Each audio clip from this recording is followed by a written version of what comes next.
everyone to the very first episode of the She's Electric podcast presented by Hyundai. This is an incredible series where we get to deep dive into the people you want to know about. We have huge guests coming on the show and we're starting off with an absolute bang, Molly Picklum. So if you're out there, you want to know more about her story, more about where she came from, what her childhood was like, and what it's really like on tour, tune into this episode because it's going to be absolutely incredible. All right, Molly, welcome in to the She's Electric podcast presented by Hyundai. You are our first guest. You got to be feeling pretty chuffed. Hey, what an honor. Go. First guest. What an honor to be the first guest. I thought you'd like that one. Yes. Yeah, I know. And also, I think perfect first guest too.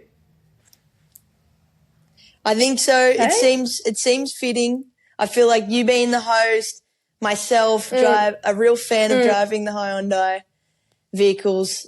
I don't know. I mean, it's going to be down for a good chat. You and I, it's absolutely fireworks. Now, Molly, based on our good chats that we always have, for those who don't know, Molly and I grew up together. Based on our relationship, I know that you and I can yap, right? We can waffle on about anything and everything for hours, but when I was planning out the show, I was kind of thinking to myself, oh, this is going to be so easy. It's just Molly and I.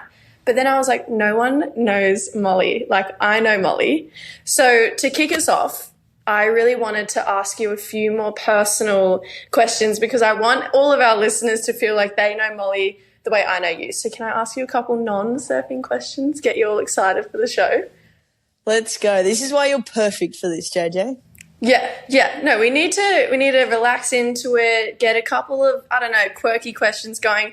They are tricky questions, so you can think about them. But first one, if you were told you could only listen to 3 songs on repeat for the rest of your life, what would they be? All right. You know what I'm trying to do, actually? You know when we drove in the car to all the QSs and we'd have road playlists just banging, screaming. I'm trying to think of one of them. But I think relevant to what's happening in my playlist at the moment, I have to say Adele. I just belt Adele, so I'm going to say what? I'm going to say, let's just go Someone Like You by Adele. Okay. Wow. That's one. That's one. All right. Yep. And then the next one, I'm going to go for Bad Girl Riri. And I might do Rehab, which is a random song. Oh my gosh, really? Or Disturbia or something. Like any Riri. I pick a song and I'll go for that. And then just like a coastal cruisy vibe of some sort. Okay. Who do I want for this? Morgan Wallen would seem so cliche, but I'm just going to go for a Morgan Wallen, maybe the Cowgirl, whatever that song is. I love it. They're 3 really different songs, but I feel like that probably sums you up. Yes, exactly. They're like your different moods. You go through those different stages, so it kind of sets you up for your different moods that you'll roll through. The next question I have for you, Molly, your death row meal, the last meal you can ever eat. I'm talking entree, main, dessert. What are we eating? What's at the dinner table? Okay, you got listeners. You're going to find a real common theme with me straight away, which only Jesse could actually identify that from the start, which congratulations. Yep. So these questions is actually really funny. So let me get into it. Oh, shit. Oh, my God. One moment. Bear with us for a second, everyone. Yeah, sorry, guys. This is the classic. Welcome to my show. Bing!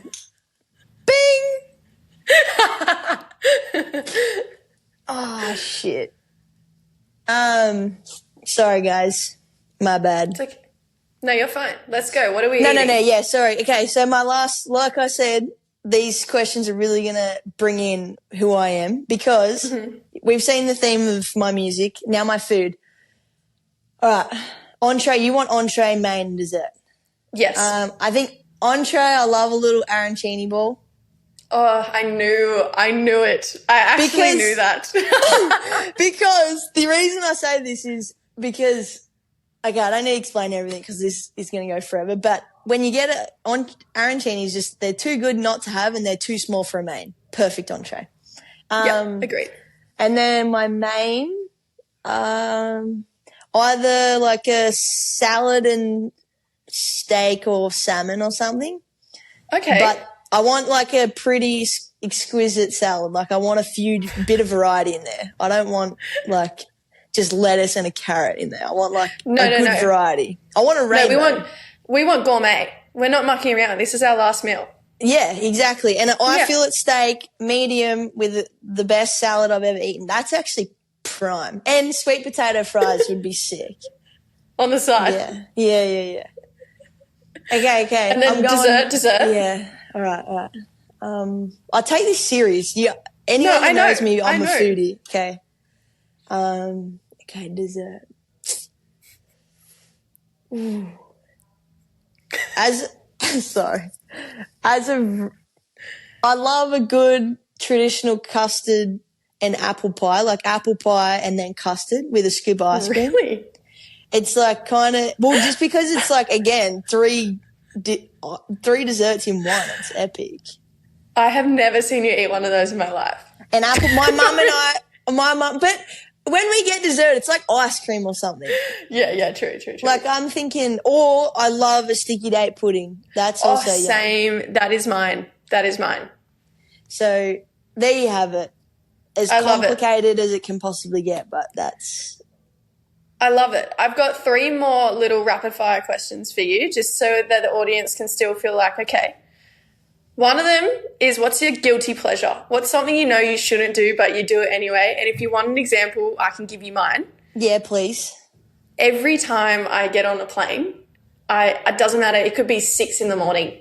I'll buy myself a little cookies and cream Hershey's bar and I eat it every time before I get on a plane. And I'm about to catch a lot of planes, could come home obese. Could tune into the next episode, I'm going to be fat. So just watch this space, everyone. Watch this space. The camera will slowly move further away from like the background. So I'll just get bigger and bigger. Yeah, I'm not worried for you at all, Jesse. I know you're regimented, you're disciplined. Okay, guilty pleasure. Look, I'm still young, we're young. I go through the phase again when I'm traveling and I have a lot of time, all the time that I actually don't have. Scrolling for sure, I'm going to be honest. Yeah. I am very disciplined with it at times, but scrolling, it annoys me that that's a guilty pleasure. But I love it. I don't scroll through Instagram because I try and get away from surfing.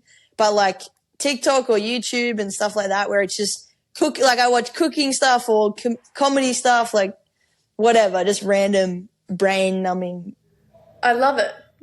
Who doesn't love a scroll though? Like you're only human. Right. I agree.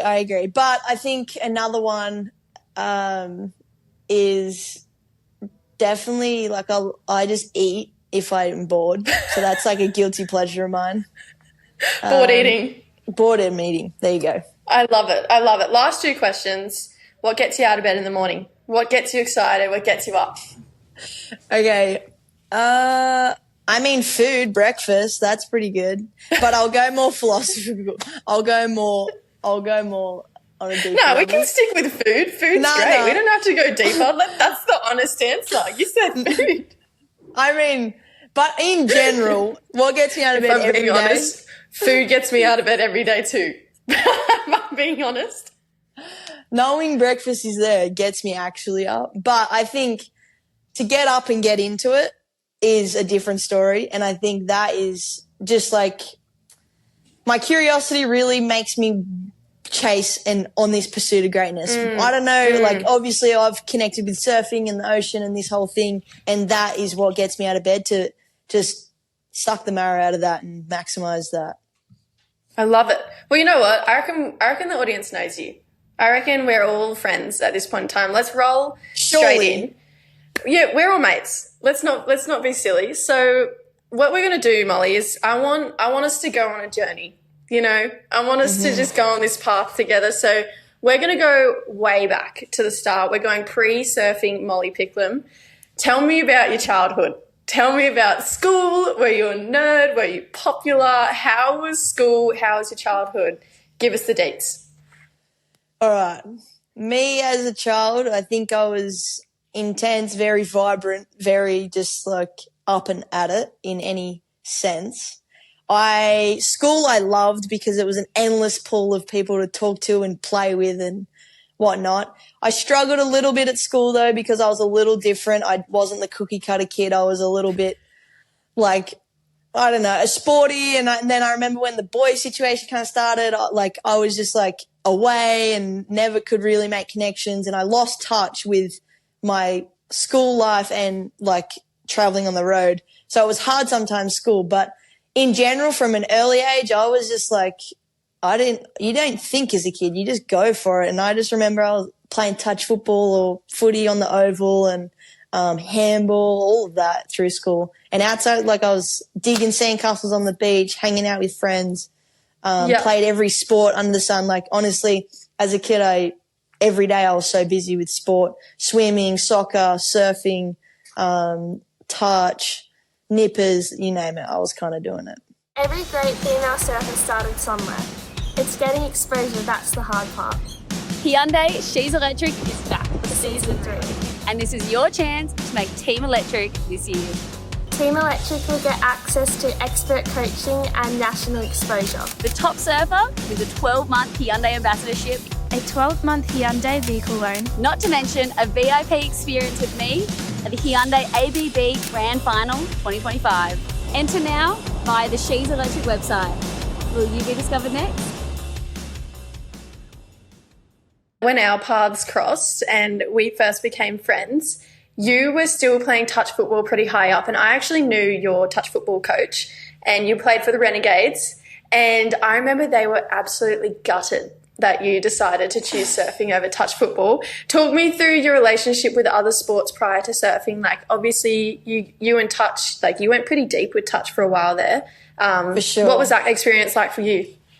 For sure. I think I played for the Manly Sea Eagles, which is high, like I think it's neighbours with the Renegades. Oh, I thought it was the Renegades you played for. I am Manly Sea Eagles and I have to clear it up because... Are you? I am so sorry. No stress at all, but the Manly Sea Eagles is where I ended and I'm grateful that I got there and was able to play. But, yeah, I mean, like you saw, touch football was everything to me. I surfed on the weekends and I touched 3 days a week, 4 days a week. So it was my priority. And I remember seeing you and I was doing the surf comps and touch tournaments and I was trying to juggle them.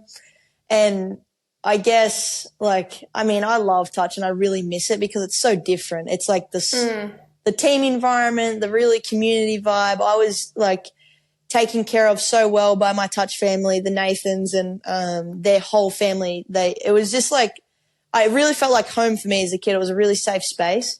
And then surfing and touch football was like clashing. And I remember my mum looked at me and was like, hey, you've got this on the weekend. You got to pick one. And then I was like, this is my worst nightmare. I got to pick one. Like you talk about growing up and I thought, shit, I'm getting old. Like I'm growing up. Like I've got to do one thing. I can't do 10. Big decision to make right now. It was, and I remember real clearly for me, it was a fork in the road. And I guess it was my first time really thinking about surfing because for me, surfing was just a weekend thing. I did not watch competitions. I didn't know the sport of competitive surfing. I just knew it was this thing that people did at the beach and it was really cool. But in general, yeah, I just remember mum telling me and I thought, thinking about it, okay, touch football. Like I've done that for a bit and mum was like, surfing, like you haven't really done that a whole lot. And it was like the fun thing. It was the hobby, the cool thing to do on the weekend and touch was more of, not the grindy thing because I really loved doing it, but it was more like surfing's so new for me at that time and where could I take that? What could I do? And then I just remember mum was like, and like seems, I don't know where touch leads, but surfing, you could maybe do that for life if you wanted maybe. And I just remember going, okay, like, all right, I want to do surfing. Surfing, I haven't felt like I hadn't tried really. I hadn't put my best foot forward in it. And I felt like touch football, I'd really done that for a few years, quite a few years. And I was like, I think I'm done. So I went for the new approach, the change, and thank whatever that I chose surfing. Although I really do miss touch football and I wish my body could maintain that fitness so I could just jump on the touch footy field and get a couple drives up the field and a couple switches, a couple dummies, you know. I've seen you, Mo. You're pretty fit. I reckon you could do it. But those knees. You went. I feel like you from day dot. You were always kind of set out that you wanted to be an athlete. You obviously have a lot of energy, and I think it doesn't take a moron to see that you're an energetic person. You're always upbeat, but there actually is creativity in your family as well. Your brother is an extremely talented artist. Mm-hmm. Was there ever going to be a point in time that it was going to be Molly Picklum the artist, Molly Picklum the ballerina? Like, was there any other, like, every other crossroads you came up to, or were you always like, oh, maybe, you know, my brother's good at painting, I'll pick up the paintbrush? You know, was there any ever of that? Yeah, I mean, only you could ask me that question. And I think it's such a good question because it's so funny when you grow up and you see, like, two siblings grow up and one, like, it's chalk and cheese. It's just so different. But I think growing up, I was just so sport heavy. I'm not sure why I was. I think some things just come naturally, and I was just drawn to activities and the fun and the community spirit around sports. And I guess potentially because my brother kind of took up that creative box, and I was like, that's his deal and I'm not him. I'm like, I'm cool and I do sports, you know. You're kind of competitive with your brother, and that's the way I was competitive with him. Like, I do these cool sport things and you draw these things that I could never draw and paint. And so it was never, for me, it was never like, oh, I might just get out the pencils and start drawing. And the creative thing is my dad and my mum are really good artists as well. Like, they actually chose those subjects through school and really enjoyed that. And my brother got that end. But I don't know, something just, obviously my mum put me in sport and was like, I guess you just want to keep playing sports, so go for it. Yeah, I feel like, and now too, you're probably creative in your own way, you know, the way you surf, the way you kind of hold yourself as well. But talking about surfing, let's get into that kind of start.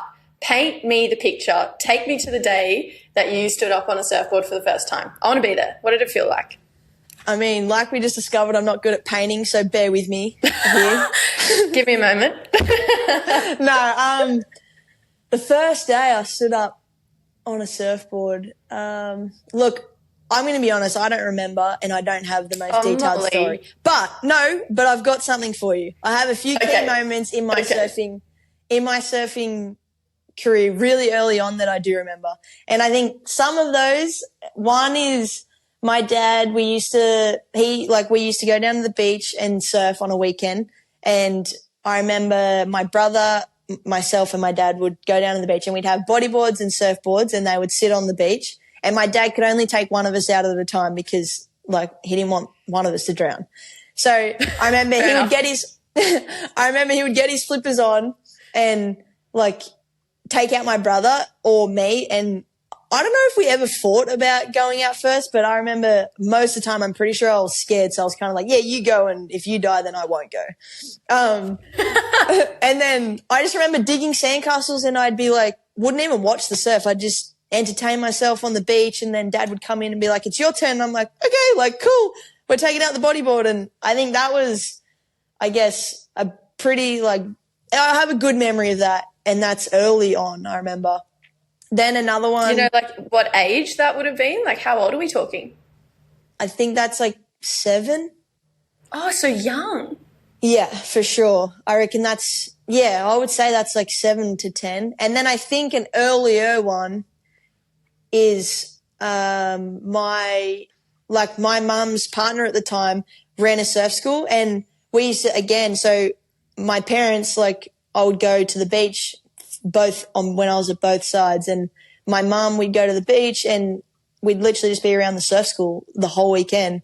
So it was like, you can build sandcastles all day, get sunburnt, or you can grab one of the foamies out of the truck and take it out and hang around a bunch of learners. And I guess I just did that. Like, I loved it. And honestly, the funniest thing is, now that I look back at it, I was 12 at this stage and pushing like 50, 60-year-olds into waves, or like 20-year-olds and teach them how to surf because I'd watched him do it and teach the lessons, and I knew exactly what he'd say and what it looked like. And now looking back, I'm thinking, how did people even listen to me? And I was actually pushing people into waves.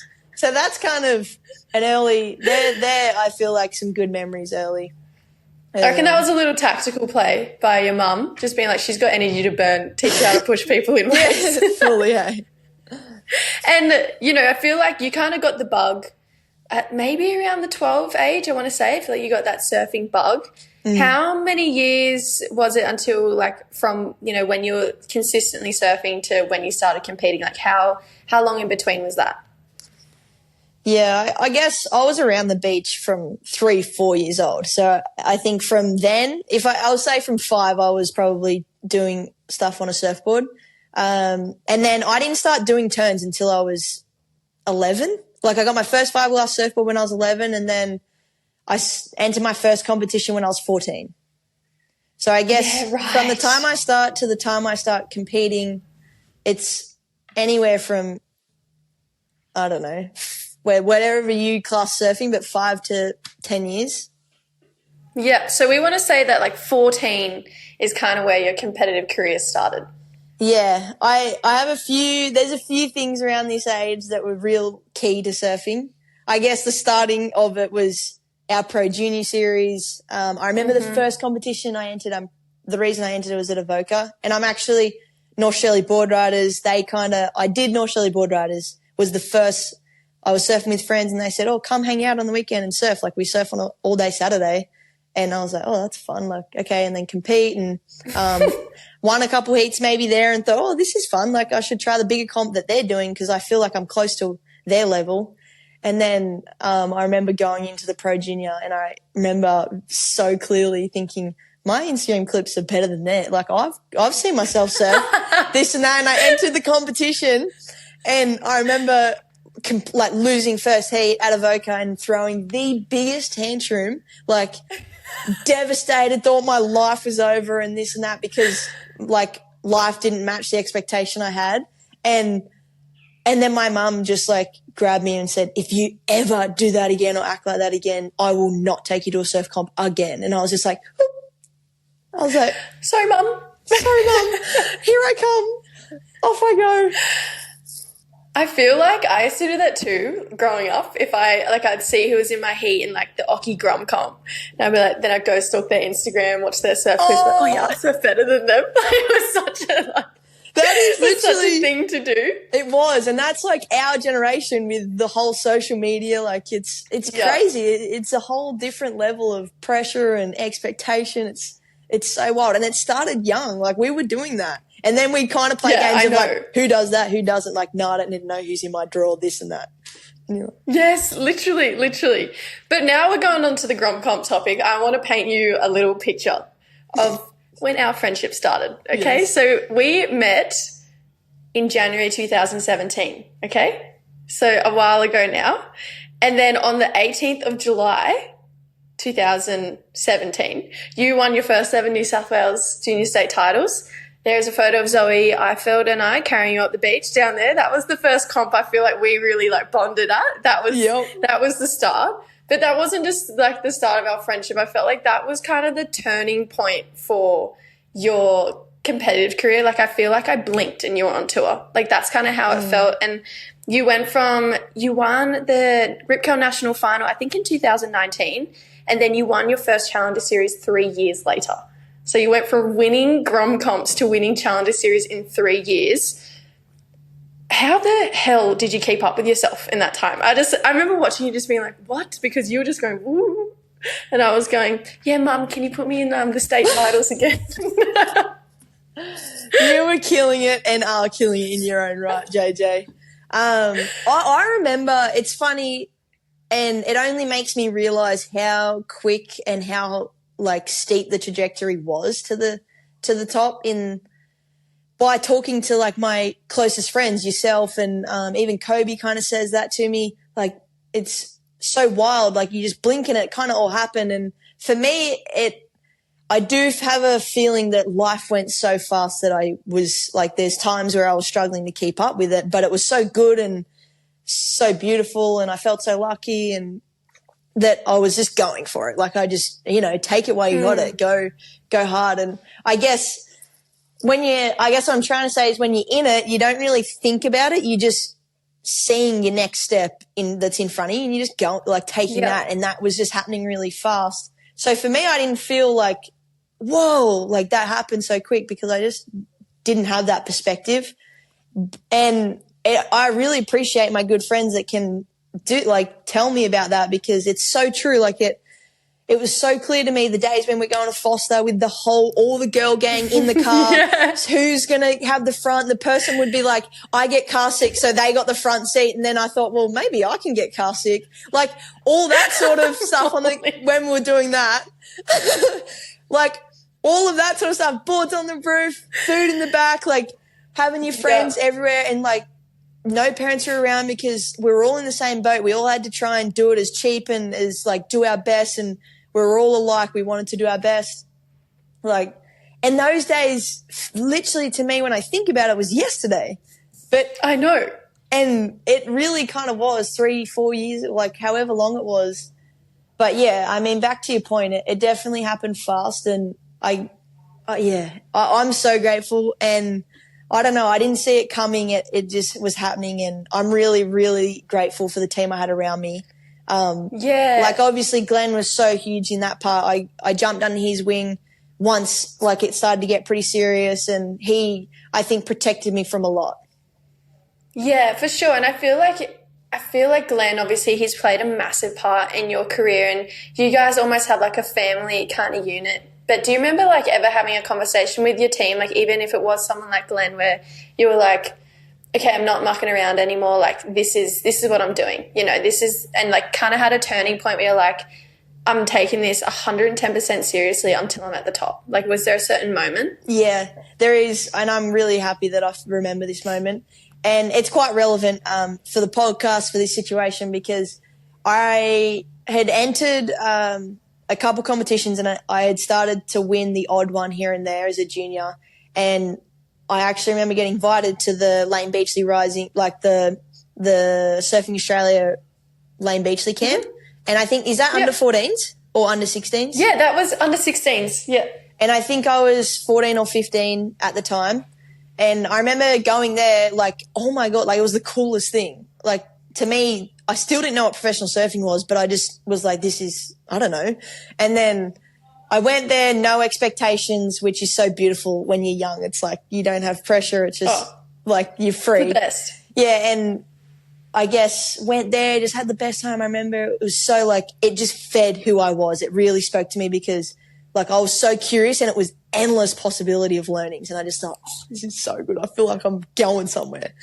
And then at the end of the camp, I didn't realize, but they award someone a Rising Star Award. Layne does herself, and she's there, and they were sitting down, and I get called up, and I won this award of the Rising Star, and I was like, whoa.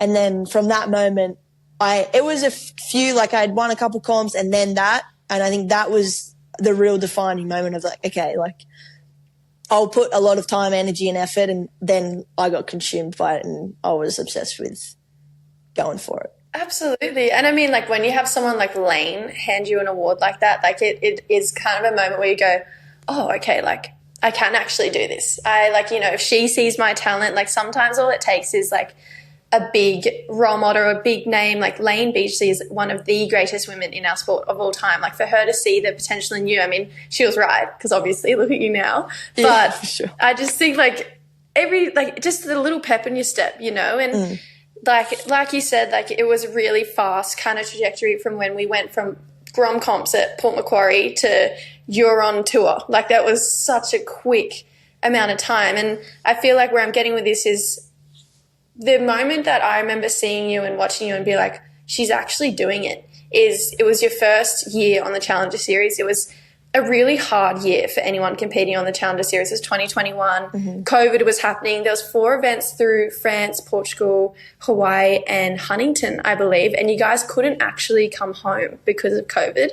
And I remember watching you away and be like, how daunting that would be. Like you can't come home, first time on a league like this. Like I just think I remember watching you and being like, how the hell is she doing this? And I feel like that was a real turning point in your career. And correct me if I'm wrong, where, you know, I remember seeing you be like, she's actually doing this. For sure. Yeah. I think, firstly, I guess I want to back the story of this because COVID we were on the QS. I'd done the juniors and then hit the QS and was like, I knew I wanted to do it, and I had seen the path that I wanted to follow to get to tour. I understood it. I knew what professional surfing was by then, and I saw the path very clearly, and I realized what I had to do, and that was to win events on the QS and go. And then COVID, we were in China at the QS, my first international QS. Yes, Hainan. Yes, exactly, at the event. And I remember we came back and then COVID broke out months later. I'm not sure exactly the timeline, but then the world stopped in a sense. Surfing, only the tour was going. The rest of the field was like at a stagnant. And as difficult and as hard COVID was, there was, I think, a few positives that came out of that. And one was I got a lot of time at home and I got to hone in my skills and really gain clarity on how I wanted to go about things with Glenn, because he was at home as well. So it was a really valuable time for me to build on my surfing and just find myself as a surfer away from competition. And I guess I honestly have followed through with that. And then I just feel like I had not lucked out because I worked hard, but I had lucked out a little bit that my ranking from the couple of events that ran before got me straight into the challenges. So I didn't have to start from really the start. So then when it came back, I was in the challenges and it was go time. So then going forwards to what you're saying, the challenges, it was literally you had your people that had qualified and scouted the group. Who do I want to travel with? I was so lucky that was the same year Kobe was going on the challenges as well. So Rip Curl had a really strong team at that time, and like they were also my friends. So we were all on tour together, and we created a family away from home, and it was really fun. I was really lucky to have Kobe there because, like, she's more than just a friend, you know. She's a close friend. She feels like family for me. It's a slice of home away from home. And I just remember we just, like, let's go do this. Let's go travel the world. I've never really done that, and let's go and get after it. And it was a rigorous year. Like, it had a lot of turning points in that year. This episode of the She's Electric podcast is proudly brought to you by Hyundai, Australia's trusted and leading car brand.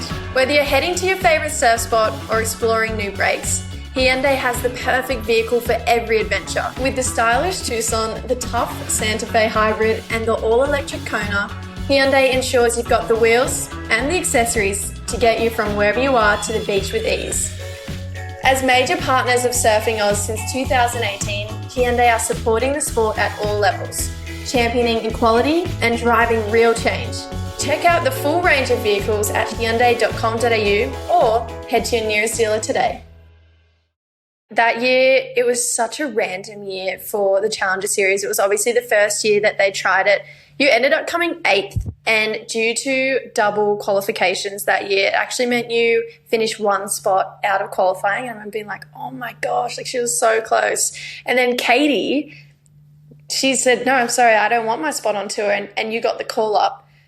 Who makes that phone call? Like, who calls you to tell you you're on tour? Like, who did that? Yeah, it's such a funny story because I guess to set the scene, so we go to Hawaii, Haleiwa. It's the proving ground of surfing, and that's the last deciding event for the Challenger Series to earn your spot on tour. And I had come into that event knowing I had work to do, but it was really achievable. And I was really excited, and I don't know, my surfing felt good, la-di-da. And there was this la-di-da. And then there was all this, I guess Glenn in his own head, he was managing when it gets to the stage or the heat, because there's 4 people in the heats at the time.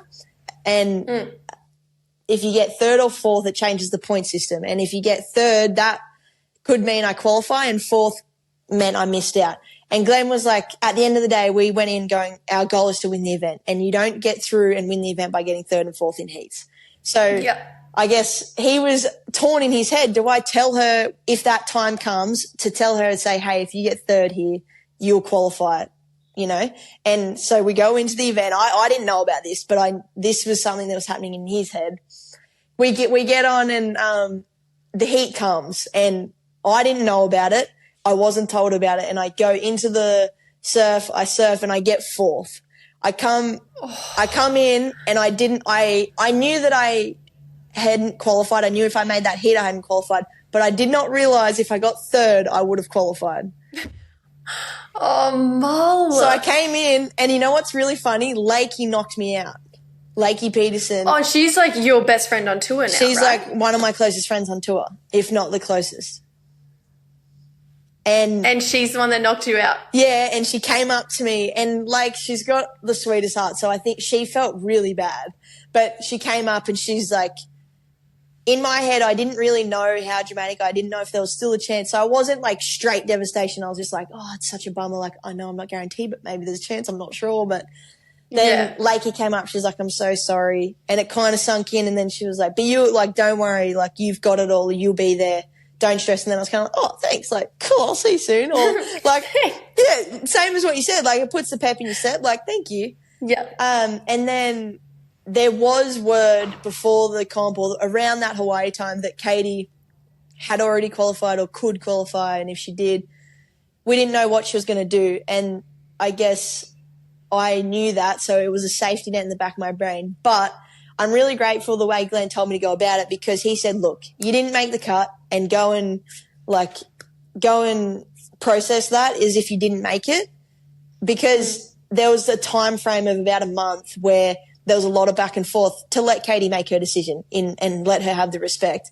But I guess my side, we wanted to know, one, to celebrate and to cut the sadness.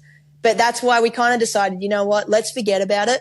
It was over kind of that Christmas summer break, and it was like so devoed that I had been cut, and went home as if I hadn't. And I guess I was just hanging out with friends. Like, fast forward, there was a lot of back and forth chat between my team, Katie's team, and WSL.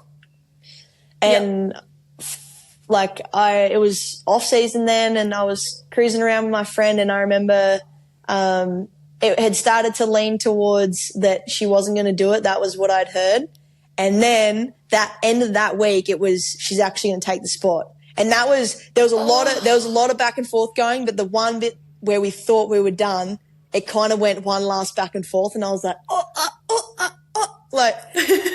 and then I got the call 2 days later. I remember it so clearly. I was with my friends, and I think I'm pretty sure Jesse Malidaya, the tour and comms for WSL, called me and said, Katie's not going to take her spot. And then Glenn and whatnot, like, I was in contact quite quickly. But I did get one initial call, and it was like, Katie's not going to take her spot, therefore you get the spot. You're on tour next year. And I was eating lunch with my friend Zoe, which you know, who cheered me up the day of my first competition.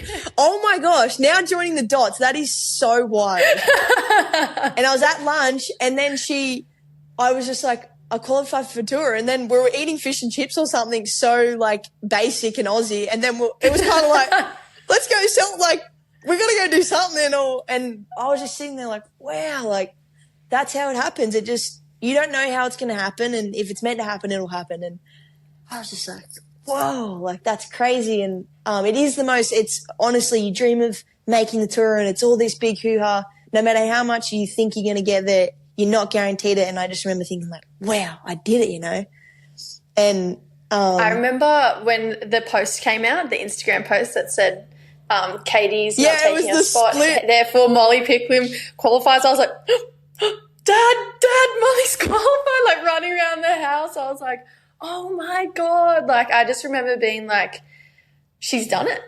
Like, you were the first person in our group of girls who grew up competing. We all did the grom comps together. You were the first one to get over the line. And I just remember being like, she's a legit professional surfer. Yeah. It's kind of that verification. Hey, you're like, oh my gosh, like, wow, like, I'm kind of there.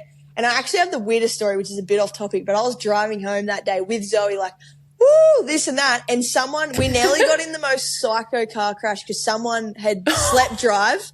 And then I remember thinking, like, it was just twists and turns in my life. And it was so just like the best thing happened to me. And then I literally this person like fell asleep while driving, was heading straight towards it. And I was just like, oh, I just need to go home. So then honestly, the rest of that day, I just sat like in my house, just like, I don't know what to think. Like, From hero to zero, like so quickly. Just like, no. Yeah. Wow. Okay, let's take it back a second. But that first year you had on tour, I mean, I am obviously a huge fan of yours. You know this, I know this. We remember watching you on tour. It was your rookie year, and it probably didn't go the way that you were hoping it to go, I'm going to say. Like, I think we all thought you were going to come out of the gates gun blazing, but the tour has a really cool way of, I feel like, humbling new blood into the tour. Like, you think you're going to come out guns blazing, but then I feel like the CT goes, settle down, do your time. Talk to me about, you know, your first year on tour and the cut and what Margs was like for you. You know it. Exactly right. And I guess coming out on tour, I felt confident in what I could do. I knew that my surfing needed to grow and that I wasn't like the surfer I wanted to be as of yet, but I did feel like I could stay on tour and it was time to give it a go. And inside, I still do feel like that in a sense, but, and I remember coming out just, okay, like pipe, I knew the thing that gave me confidence was pipe was the first event, like the first, I guess, like the actual time it was officially on the cards. And so everyone I knew, everyone was a rookie at the first event in a sense. So I kind of was like, this is going in my favor because everyone here is actually like scared and it's all new to them and they're dealing like that. Everyone feels like exactly like me right now. So then I was like, sweet, we're all on the level playing field, no vets and whatever, let's go. And I guess like surfing, it humbles you. Waves don't come. It doesn't pan out. You make a wrong decision. It's literally, it's quite cutthroat. And I remember surfing and like you know me well, the results weren't what I felt like I was capable of. And I didn't feel like I put my best foot forward. And unfortunately, because of the cut being so early on in the year, it was like I just never got the ball rolling. I felt like I had just opened my eyes and realized, wow, this is where I want to be and I am here and this is so cool. You're rubbing shoulders with these people and you're at the top and there's cameras and you get to watch full heat replays of yourself. Like it's a real big, like just getting used to it and then it was done. And it was like, Yeah. Did you enjoy your first year on tour? Like, was that enjoyable for you or was it kind of just like, oh my God, like what's going on? Yeah, it was enjoyable, but it was also like very fast paced moving and it felt like a bit like a lot, but I enjoyed it. I actually don't remember feeling bad because I have really positive thoughts on my first year on tour until the cut for sure. The cut was brutal. Yeah. Yeah. I remember seeing you just after Margs and Snapper was like a week later. You had to bounce straight back and go to the Challenger Series. And we were walking to day one of Snapper. Like we were going for an early morning surf. It was day one of Snapper. I have never seen you like that before in my life. Like, you know, you're my Molly. Like when I need a little pep in my step, you're the girl I go to. Like we always bounce off each other's energy. And I remember walking there and just being like, oh my God. Like I just remember thinking like, she's broken. Like what's wrong with her? Yeah. Like I remember being like, for sure. And I just thought to myself, I remember going home and saying to Dad, I was like, I'm really worried about Mol. Like she just seems really deflated and she's got a whole nother tour to surf this year. But how did you bounce back? Like where did that like mental resilience come from? Because that's something I idolize of you really like a lot because that year you had such a strong year on the Challenger Series. You did re-qualify the following year. But I remember watching you and thinking, I have never seen Molly so defeated, to then you had an absolute crazy year on tour. Like, where did that come from? Like, your soul came out of nowhere. I was like, where did she go? But she's back. Yeah, for sure. And I think that's a key point because I still struggle with that today where naturally who I am is so optimistic, positive, happy, just want to have a good time, a good laugh, and just the real good, like, core meanings of life. Like I enjoy just sitting in that and that is who I am naturally. And I think great things and like sport, they just challenge you and push you to the dead kind of like to the end and they push you to the most extreme levels of happiness and like sadness and all of that. And I guess that moment you saw me in was the first time I had felt like life was starting to take its toll. And that was like, it was just another learning for me. Like it was just realizing that life is hard. Like there is times and there is moments where you're going to be tired. You put in everything and then you don't get rewarded. And I guess that's what's so special about sport. It teaches you life lessons. And that was huge for me because I was, like you said, I was dead. I had nothing left. I had given it my all, and I was like super sad and just like, oh, like, you know, it's a real knock to your confidence because like I feel like I'm meant to be here, but then your path, like you see your path on tour and then it just goes doop. And then you've got to like quickly regather and go, okay, like what does this right hand or left hand turn now look like? And I remember that moment at Snapper, and I just, looking back on it, I think the reason I got away with it is because I allowed myself to be like that. Like you're allowed to be like sad or tired and exhausted. And in that time, I knew I'd given it my all and it didn't pan out. I knew what I could control, I could do. And I did understand that as much as it hurt, and I think that's why I could kind of rebuild. But in saying that, I did have a killer start, but I really like I had a killer start at Snapper. I got second. So then all of a sudden, that's like what I was sad about. It's over. Like I'm going to qualify again. This is all happy and good. So don't worry about me. Here I go.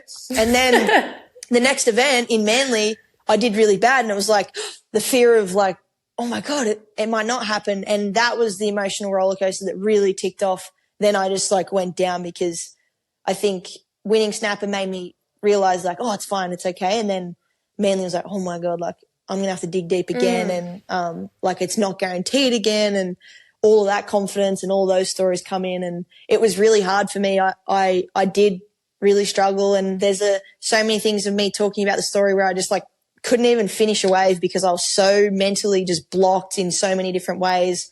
And you know, it's like everything, like what you inspire me, how you are, like you just get up and get after it. Like you look at your next step and you go for it. And, I think that is kind of what I did. That was my process to getting back, of just doing what I can in that time. What is good for me now, and just do that. And then, I mean, I ended up being able to turn that year around in Bolito, won and continued on and requalified. Ever been hooked from the first wave? Or given a pathway to shine? Ever found your tribe amongst the noise? Or sacrificed to stand out amongst your peers? Ever felt the support that gives you the strength to keep going? Or paddled into the unimaginable? Ever met a generation that knows no bounds? Now you can. I feel like you were just saying, I feel like competitive, just being an athlete in general is a roller coaster. And I think the best athletes in the world, they are so successful because of the way they navigate the roller coaster. And I think, you know, you look at people like, for me, Ash Barty, like she's had such a beautiful navigation of what the roller coaster of sport was. But you were off tour, you hit that low, but then you've requalified for tour in 2022 and you haven't fallen off again. You've actually consistently gotten 5th in the world, and you've won CT events, which is mind-blowing to me. Anytime I see you do anything amazing, I'm always like, oh my gosh. Like I always think back to Port Macquarie. I'm like, that's her. Like that's her doing that. Talk to me about your relationship with Sunset, because you are now the second woman ever in the history of surfing to win back-to-back there. The only other person to do that is Layne Beachley. So to have a stat like that next to your name, which is also next to Layne Beachley's, that is huge, Molly. Like there's something in the water between you and Sunset. There's got to be. For sure. I mean, thank you. And it's so funny. Can I just say too, the fact Layne Beachley was like the string, like the stars just, I think we're doing what we're meant to be doing. You know what I mean? Yeah. Because like, it's crazy to me that Layne's the only other person that's done that. And she was the first person that ignited like the Rising Star Award. Like, it's just so like, wow. Anyways, back to Sunset. I think for me, I really do go head first and just grab a challenge by like the horns, you know, like the bull of Sunset. I just grab the horns and go for it. And with Sunset, it's a really challenging event because it's in Hawaii, which is, like I said, it's just the most rawest, hardest place for a surfer because it's so like physically taxing, mentally taxing. It's a real proving ground and it really does challenge a surfer. Although the other side of that is it develops your surfing and it makes you grow as a surfer, which I love. And the other point on Sunset, you literally come from pipe. So you go from riding barrels for the first event, and then 3 days later you're taking on literally the most craziest cowgirl ride, just like, woo! Like, it's just the most wild and unpredictable wave ocean out there. It's crazy. And I think I like it because it strips all pressure back in a sense, because the ocean is so wild. It's really unpredictable there that I kind of accept it for the first time. Like I think I like to control things. I like to know if I'm going to be good or bad. But out there, it's kind of like just go for it and see what happens, because it's kind of that wave. You got to do that to get scores, and it's just a really hard wave. Anyways, I don't know. I just like the challenge of it. It's so weird and it's not like that fun, but it makes you feel alive. And it's just like, oh, this is so raw and crazy and wild. And you're on big boards and the takeoff's like, woo! Like, I don't get that around here. Like, you normally just surf high performance waves, and there's something, it's just so different. So you can't appreciate a different event. And, you can't not appreciate the difference of that. And, I don't know. I've had really special moments out there, and I don't know really. Maybe like you and Sunset are like seemingly alike. Like there's a lot going on. As a personality, it's like, it's always a bit unpredictable, like a spice. But we love it. Yeah. Literally, to explain the whole like spice here and there, the turn that I did this year at Sunset, which obviously was a huge career highlight of mine. It was groundbreaking. Don't cut that short. It was groundbreaking. No, but that is Sunset in a nutshell. I went up thinking I was like, I knew what the end section has. I know it's big out there, but I was like, I'm going for this turn that I definitely thought I could make, and it was like a makeable turn, not this some cycloptic double up, big, huge, like heaving Sunset end section. But it's because it does that. I went up and the wave was 4 foot, and then by the end it doubled in size and was like, had like done a backwash and a wobble, and it was huge. And then I was just in competition. That's why I love it. It makes you just fight to the end. And that turn, I was just holding on for dear life. Just like, I remember hitting it thinking, like, I've got to make it. I want to get through this heat. I just remember like feeling so competitive, and coming down, I felt my board flutter, and I thought, oh, I'm dead. Like, I'm actually mince. And I'm out. Yeah, but same thing. I was like, just try. And I these thoughts were going through my head while I was doing, like, oh, like just keep sending. And then I came down, and I just remember feeling like boom, and not the lip land on my head. I thought the lip was just going to be on my head through my boards. I was honestly snap and dead, or I had made it and got an amazing score. And I just remember feeling the white water like kind of tickle my back, and I was like, and then you saw the rest of it. Then I was just like claiming so hard. I remember my first claim was like, oh my God, I made it. And then it was like, yes, I got a good score. And then it was like, what the heck? I just made that, you know? It was stupid, really. That turn was just like, what the hell was that? I just remember being like, it was a roller coaster to watch as well, because I was like, no. Okay, she's going for it. Hold on. I was just like, you came out and we were all screaming, watching. I was like, oh my God, Molly. Like, that's the start of this year. Like, that was huge. Like, the start of this year for you, like, not just you, but female surfing in general. Like, sure. You didn't only break history at Sunset with that turn, but that heat, that whole event at Pipe, but that heat you had with Betty Lou, I personally believe best female surf heat I've ever watched in my life. And I've gone back and watched a lot of old comps, but people who are like seriously in deep in the surf industry are calling that the best heat they've watched. Just that, like, men or women that they've watched between you and Betty Lou. Like, did you know that you were making history in that moment? Like, did it feel as amazing as it looked? Because watching on, like, I had tears in my eyes. I was like, who is this girl? Like, for sure. I mean, I guess it has sunk in, because when I think about it, I just like kind of stare and gaze and just reminiscing that because it was just so like the stars aligning. It was so special. Women being at Pipeline, the waves firing, them running us on the day that it's like perfect. It being finals day, the women that were left in it were the most capable women to take on those waves. Myself, Betty Lou, you know what I mean? Like Katie's been running the charge in that, and it was just. And I remember, I guess, to run through the day, it didn't start off like that. It was real stormy and actually scary at the start. Like I remember seeing Connor O'Leary and Ethan Ewing out in the morning free surf on dark.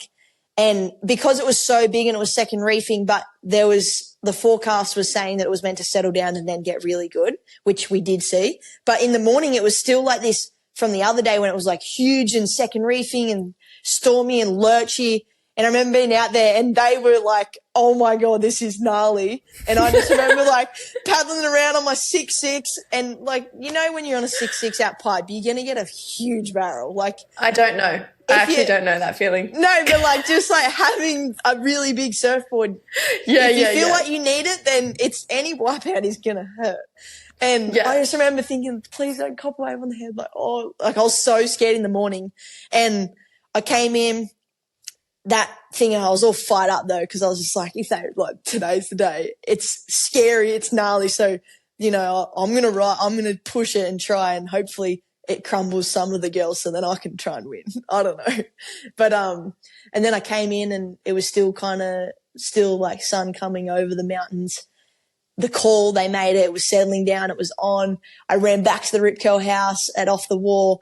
I changed my equipment because Glenn had been watching and it started to drop. And I remember coming back going like, this is sick. Like the waves are pumping. I got my boards.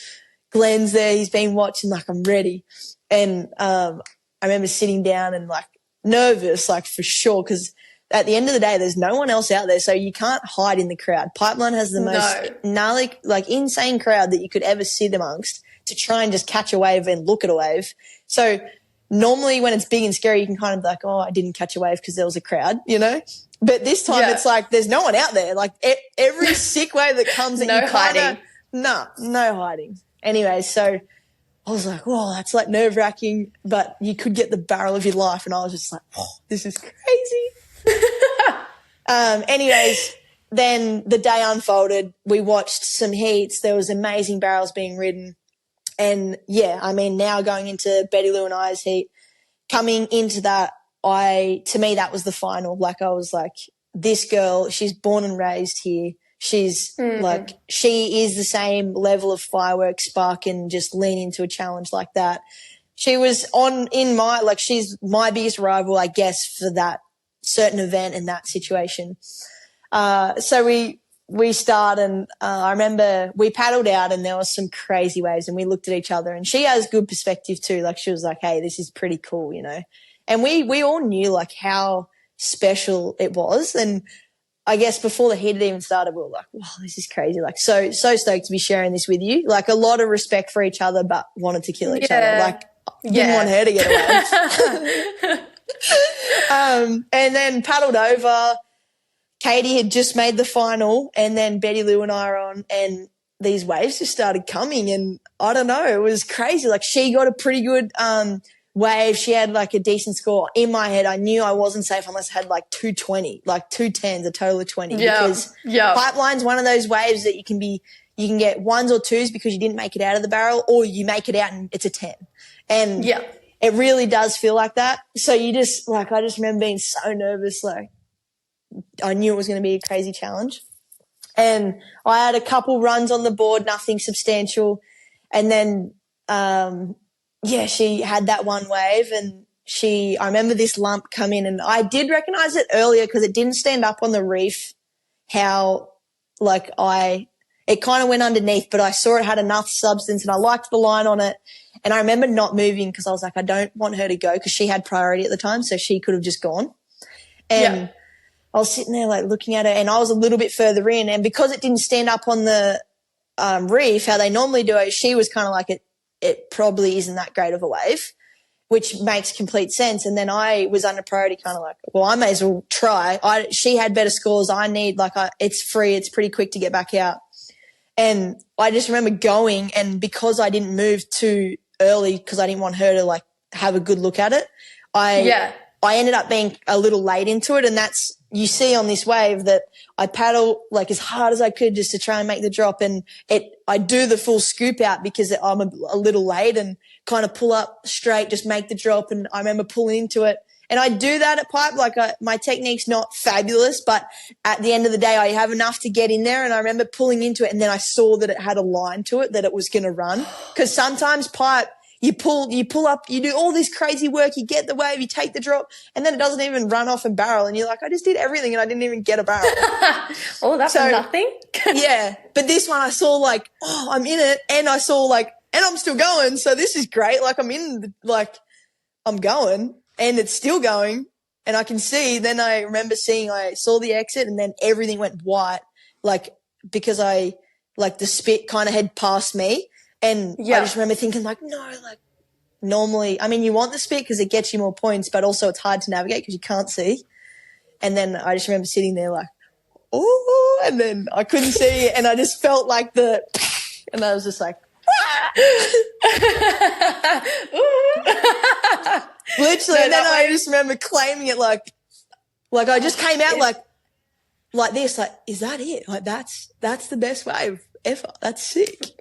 For someone like who's watched you grow up, like, and I think anyone back home who's like had anything to do with you, like even at the ABBs or just at like, you know, grom camps, like at Layne Beachley, like so many people who have things to do with you, watching you go out there and then do that and then get a 10. Like we were just like, where did this come from? Because like it wasn't like we saw all these crazy clips of you at pipe before. Like obviously you had one at pipe, you know, you're the Vans pipe master, which is a huge accolade. Like that is insane.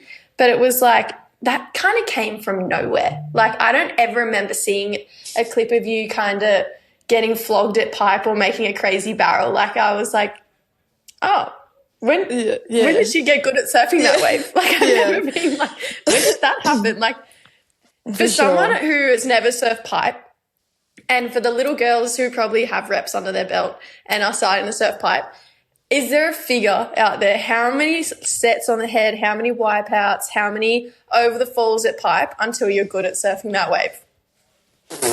I know that like that I am good out there and I have had results out there. And I honestly, for me, I still don't feel good out there because that's the part about pipe. It's just that she's always going to like make you humble. And I had a really significant session, like a real prominent in my brain. It was like, okay, this surf the crowd was right. It was good pipe and it was pretty lurchy. So it was a little tricky and a little scary, but the crowd was good. So, I got a few waves, and I remember that I got so flogged, like I literally, because I was like, this is my time to try and get my pipe barrel, and this is it. You know, you got to take it when it's in front of you. And I have one crazy wipeout story that is like I got pushed to the bottom, went over the falls, pushed to the bottom, and I remember feeling I actually was lucky. I got a flat part of the reef, like the rock reef. And I was on the bottom on the rock, and then I remember sliding along it, and then I dropped again. Like there was like another level that I dropped, and I was like, wait, what? I thought I was on the floor. And then I remember feeling next to me, and I was in one of the little caves, like because there's like little holes in in the reef. Carroll's been stuck in one of them too. No way. And then I remember feeling around me, and then I was like, oh my God. I was like, whoa, this is crazy. Like, this is not normal. Anyways, then I went up, and I remember feeling so happy that like there was nothing above me, and I just like pushed out and then came up. But that is a really in-depth story. That was wild. Pipe's only ever done that to me. Super. But it kind of made me like, okay, that's all it's going to teach me. Like I'm okay. And but in saying, to answer your question, I've been flogged out there. Like I have felt like this big just in a washing machine. I feel like, like turn that washing machine to turbo, and that is what I've been through out there. Like, I mean, to put a figure on it, I've probably only caught 50 waves at pipe, and I've wiped out on 25 of them in my free serves. Like you sit out there for hours and you don't catch waves because of the crowd. No way. Surfing for me is all about having fun and finding ways to keep it fresh and exciting. These boards do exactly that. So if you want the chance to win one of these boards and be a part of a women's surfing revolution, this is for you. We're going to be giving away the Hyundai Bright Spark Award each week to the most enthusiastic and committed female surfer we find. No matter how long or short your rides are, submit your Bright Spark video and show us how you enjoy the process, celebrate the wins, and most of all, have fun. Now more than ever, surfing is for the girls.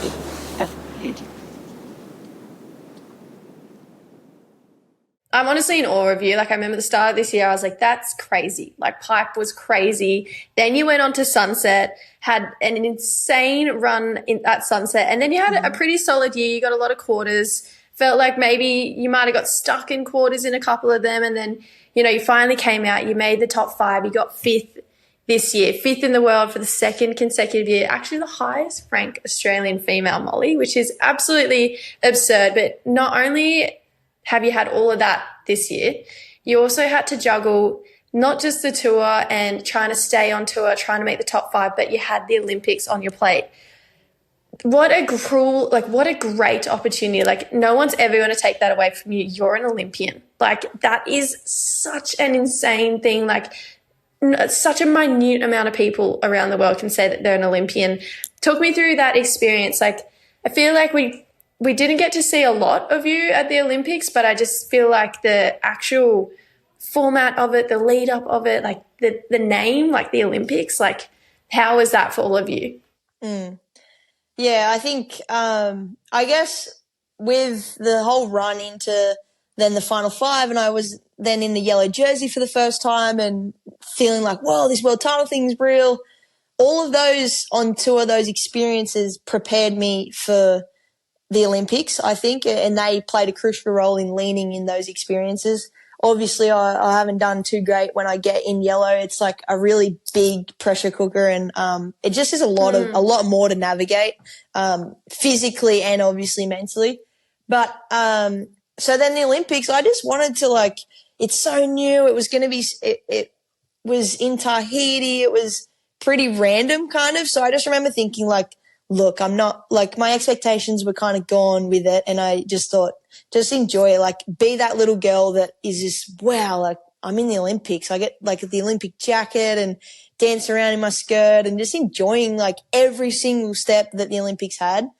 And I, obviously, it was really disappointing. I think going into the Olympics, I really resonated with that wave. It's like same, but obviously two very different. Tahiti chopes, it's left-hand throaty barrel that's really scary, but and there was, like, I felt pressure from myself more than anyone, but obviously everyone, like, we had every chance that I could have won gold there, and I do believe I could have, but that pressure going into the Olympics, it was, like, devastating after, to honestly not even make really a good run in the comp. Like, I didn't get to even surf many heats at all, so that's why you didn't see much of me. But yeah, I think I don't let that result ruin the experience of the Olympics and just how different and beautiful, like, the Olympics is. It's incredible, the community spirit, and you literally go from feeling like, I always feel so lucky. I have such good friends and a community that are always behind me, and I feel that every step of the way through my career on WSL and professional surfing, la-di-da. And but then you get to the Olympics and you feel the nation behind you. Like, and I'm just little Molly from, like, here, but it's different. People, like, it's very different. And I don't know if I felt like that because people probably felt that I really could do it for Australia. But I mean, it was incredible. It was really cool. And the Olympics is something I aspire for. It gave me real clarity on how, like, the weight I put on a world title to an Olympic gold. And for me, I think the Olympics is something to aspire to and really go after as well. Well, let's talk about that. What do you weigh more? Like, what means more to you, an Olympic gold or a world title? Yeah, I think it's funny because as surfers we have the world championship, and the world title is like, that's the weight. And now it's like, I'm not satisfied unless I get the world title and the gold medal now, because like Both. they're the same. Yeah, because at the end of the day, we are surfers. It's a lifestyle. It's an industry. It's not just like a disciplined event. It's a full community core. And I think the core of surfing, our hearts want the verification from that side of surfing. It just feels right to be a world champion and to be recognized, because it's just so like, there's such deep roots in surfing and world champions in the history, you know.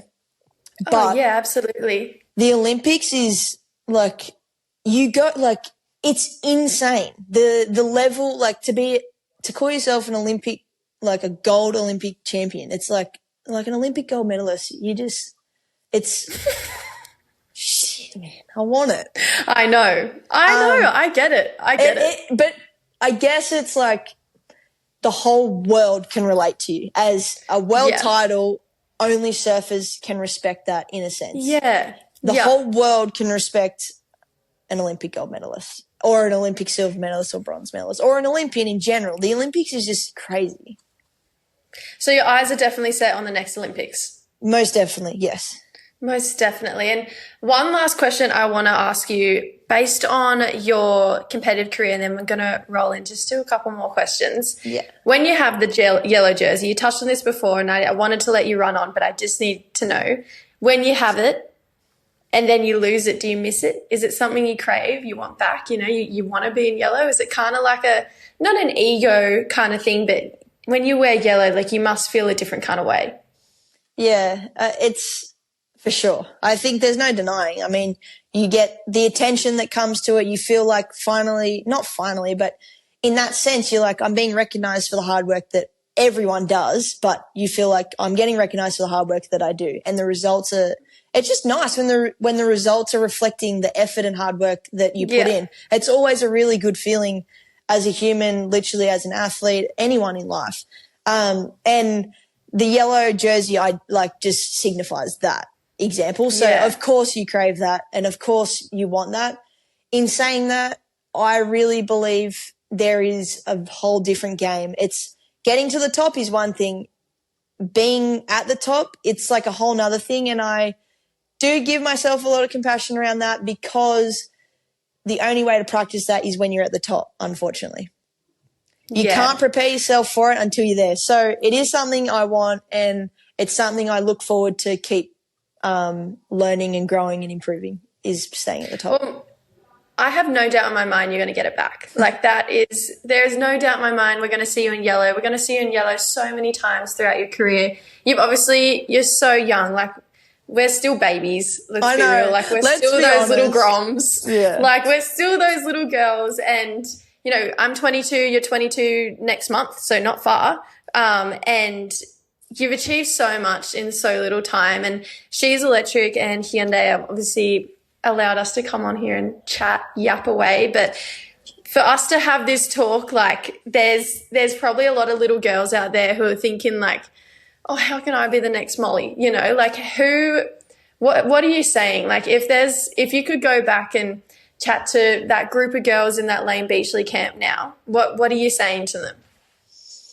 It's so funny. I have two things, and I really do take this not with a lot of pressure, but I care for these questions, because I still feel like it was yesterday that I am that little girl. Like, I feel like that little girl that I'm talking to. So I guess my first one is, when you see me, I seem so far in the distance and so far away from you guys, but at the end of the day, you guys being like the young groms or people that want to be me. But I felt like that for Steph and Cruiser and your Laynes and Tyler's. Like, it was something on TV until it's not.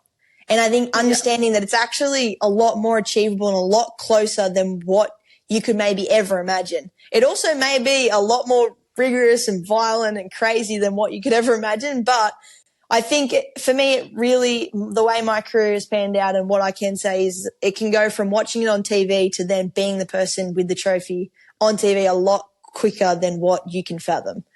So I think just knowing that, And then also my second thing is being the next Molly Picklum isn't good enough. So I think being like yourself and evolving yourself to be even better is where you got to go. I love that, Mol. I absolutely love that. And, you know, you inspire me. You inspire so many people. Like, you are insane. And I don't think you understand, like, how crazy talented and just such a beautiful human that you are.